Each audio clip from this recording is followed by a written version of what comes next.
Salut Messaillon! Initialement, je ne connaissais pas ce petit port de pêche normand et vous allez découvrir cette pépite nichée entre deux gigantesques falaises. Nous sommes au Tréport, allez les aventuriers, c'est parti, machine en avant toutes! Le Tréport, dont l'histoire remonte à l'époque gallo-romaine, était déjà un site de pêche.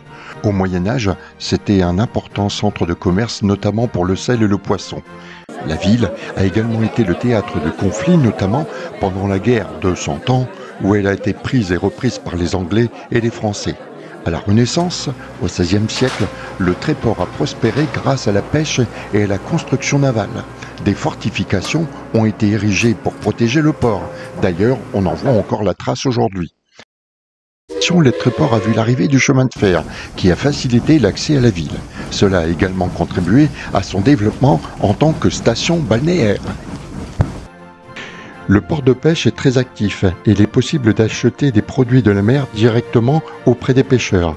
Les plages sont idéales pour la voile, le kayak et même la plongée sous-marine. Les plages de galets sont typiques de la région. De nombreux sentiers de randonnée, dont le sentier des douaniers, le GR21, particulièrement populaire, offrent des panoramas exceptionnels. De superbes pistes cyclables longent la côte et permettent d'explorer la région.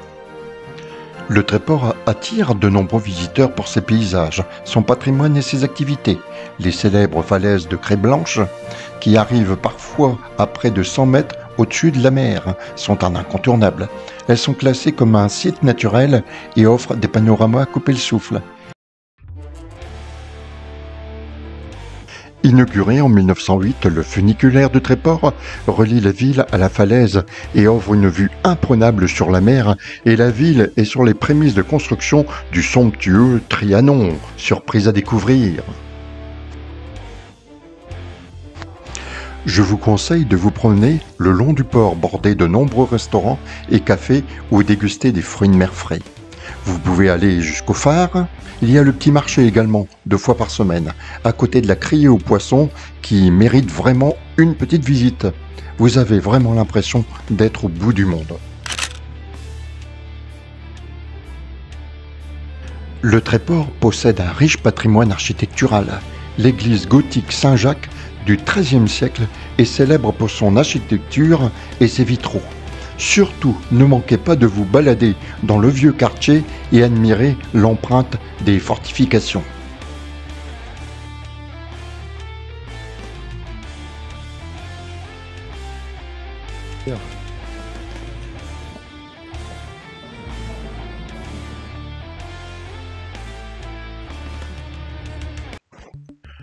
De nombreuses villas Belle Époque bordent la mer et témoignent de l'essor de la ville en tant que station balnéaire au XIXe siècle. Vous pourrez remarquer d'ailleurs des plaques de maisons en céramique qui ornent les devantures dans la rue des Cordiers. Visitez le musée du Vieux-Port présentant l'histoire locale, la pêche et la vie maritime.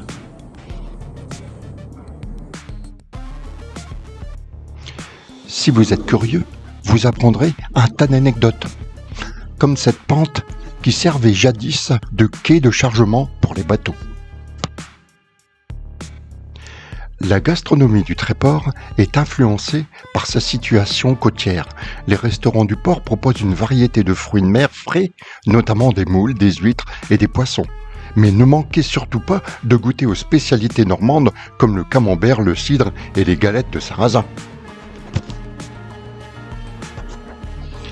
Le Tréport organise également des festivals de musique, des marchés artisanaux et des célébrations maritimes qui attirent des visiteurs de toute la région, comme le Festival de la mer, la fête de la Saint-Jean ou les marchés artisanaux par exemple. Le Tréport est une destination qui allie histoire, nature et activités de plein air. Que vous soyez passionné d'histoire, amateur de sport, photographe ou simplement à la recherche d'un endroit paisible pour vous détendre, le Tréport a quelque chose à offrir à chacun. Vraiment, je vous conseille la visite de cette petite bourgade portuaire du bout du monde. Merci de votre soutien en vous abonnant et en cliquant sur le pouce. Tout est totalement gratuit. De plus, en description ci-dessous, je vous ai mis quelques sites très intéressants qui fournissent une mine de renseignements. À bientôt, bye bye. Bonjour les amis, je me reconnais qui? Je suis Cornelius, le meilleur ami de Bibi et Tav. Oh, j'étais pas là quand j'étais à l'école et la maîtresse m'a dit que j'étais attentif.